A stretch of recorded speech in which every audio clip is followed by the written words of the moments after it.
Hello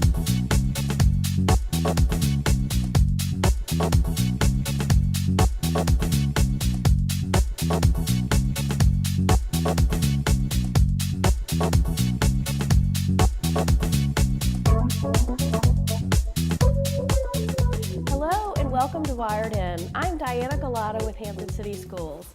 We have a very special guest today, Jason Samuels, the chair of our school board. Welcome. Welcome, and thank you for having me here, Ms. Galata. You are very welcome. We're glad you're here. We want to know a little bit more about you. Let's start with your background, where you grew up, your background, and then a little bit about your current career. Sure. I was born in Jamaica. It's an island that is located in the Caribbean, 90 miles south of Cuba, and I was raised by my grandparents, James and Casmay Ewers. When I was 14, I migrated to the United States to further my education, and graduated from Norfolk State University. Behold, the green and the gold. Yes.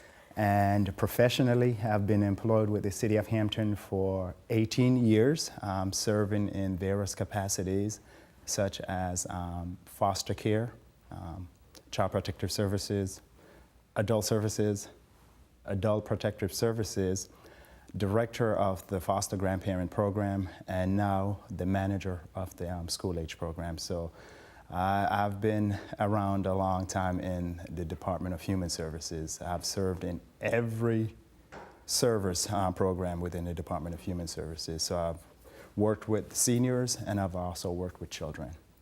So tell us a little bit about why you decided to run for the Hampton School Board. That is such a unique question, and I believe it's a good question that our audience need to know. As why would a young man with 2 children, married, so involved in the community would also want to be involved with the school board? Well, I felt that it was my my desire to run for a school board, because I wanted to make sure that our children, without regards to their race, gender, religion, zip code, or whatever, have access to quality and innovative and equal education to make sure that they're successful. In addition to that, I also wanted to look at ways that we can continue to improve the division, to make sure, once again, that our mission is to make sure that every child is successful. So I just wanted to utilize my skills as a social worker to make sure that our children were successful, and that was my sole reason, because I saw that I had all these skills. I've worked in so many different areas. In addition to that, I served as a mentor for the Community Services Board for many, many years, working with at-risk youth and their families. And many of those children that I mentored with the Community Services Board and the Department of Human Services were also children within the division. So I had an intimate relationship with the children and the families, so I knew that I could share my skills with the school division by serving on the school board. So you're a busy dad, you have a busy career, and the Hampton School Board is a very busy job, but you also are now the chair. Yes. So tell me a little bit about why you wanted to become the chair of the board. I served on the school board for 2 years prior to becoming the chair. And as a program manager and as a social worker, I am a solution-driven person. I like solving problems. And in my opinion, there's always a solution to a problem. It's just like a math equation. Once you identify the problem, there's a solution to it. And I wanted to utilize my skill as a grant writer and as a program manager to implement programs and then policy that would ensure that our students are successful. So that was my sole reason for being in the chair, for wanting to be the chair, is to utilize my skills professionally to continue the legacy of the previous chairs, to make sure that, once again, that our students are successful. So tell me, what do you think is the best thing about being on the Hampton School Board? One of the best things about being a school board member is the fact that I get to attend the Citizen of the Month luncheon, where we recognize our outstanding children for their citizenship. And I enjoy it tremendously, seeing all the children from all the different high schools, elementary schools, and middle schools, and spending time with them and speaking to them about what are some of their goals and aspiration. In addition to that, just visiting the schools and meeting with teachers and seeing children learn. There are days when I may be experiencing a bad day at work, and it gives me great joy to visit a special elementary school and pre-K program and sit with the kids and knowing that what I am doing, the decision that I'm making, is making an impact in their lives. And so that's one of my joy of serving on school board, is just spending time with our children.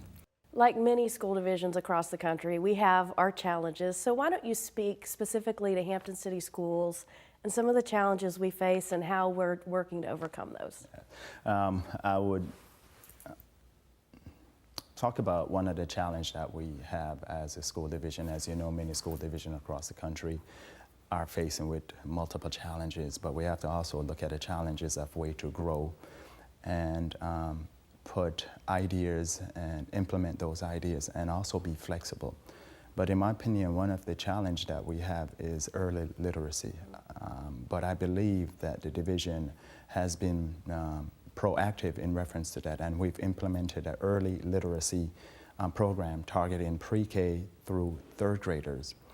And because it is our mission to ensure that children that are in the third grade will be reading on grade level. 95% of our students by 2020 will be reading on grade level. So we have implemented that early literacy program to overcome that challenge, and once again looking at ways to grow.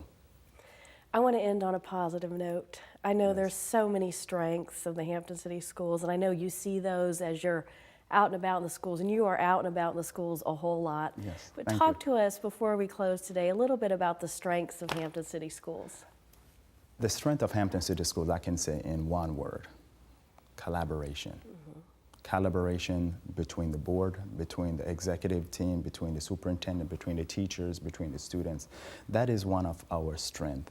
And in order for us to grow, we have to make sure that we collaborate, working closely with our communities, working closely with our partners, working closely with our vendors and our teachers and our students to be successful.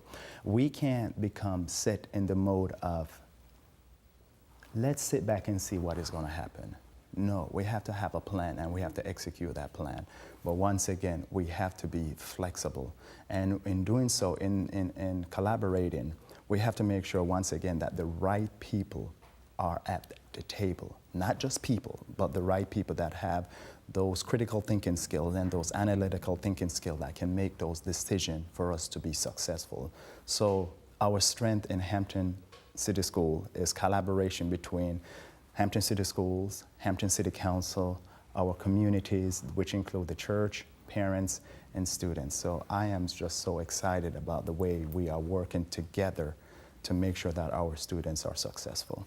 You know, I'm glad you brought up collaboration, because one thing I was working on before I came over here today, the Hampton Retired Teachers Association, did you see that? Yes. Gave a book to every child at Machen Elementary School. Now talk about a great example of collaboration. Yes. Yes, it is. Yeah, it is. Well, I appreciate you being here today. It's been great to hear some of your background, a lot of it that I didn't already know, and hopefully our viewers learned a lot about you as well. Yeah. Will you come back in the future, please? Yes, I will. All you have to do is just send me an email or call me, and I'll look forward to being here. But before I adjourn or close this out, I just want to share with our viewing audience and our community that I want to assure them that we are working collaboratively as a board and as a division to support our superintendents and the board's mission to ensure that all schools are fully accredited. and we have a plan to do so, and to ensure that all of our children that enter into Hampton School Division will graduate on time with their peers. That is our mission, and I just want to assure the community that is what we're doing. And because we have to ensure that when our children leave Hampton School Division, that they're ready not only for the challenges, but also for the opportunities within the 21st century. So once again, just thank you so much for having me, and I look forward to being on the show once again. And thanks for adding that very important information. Yes. And thank you for watching Wired In. Have a great week.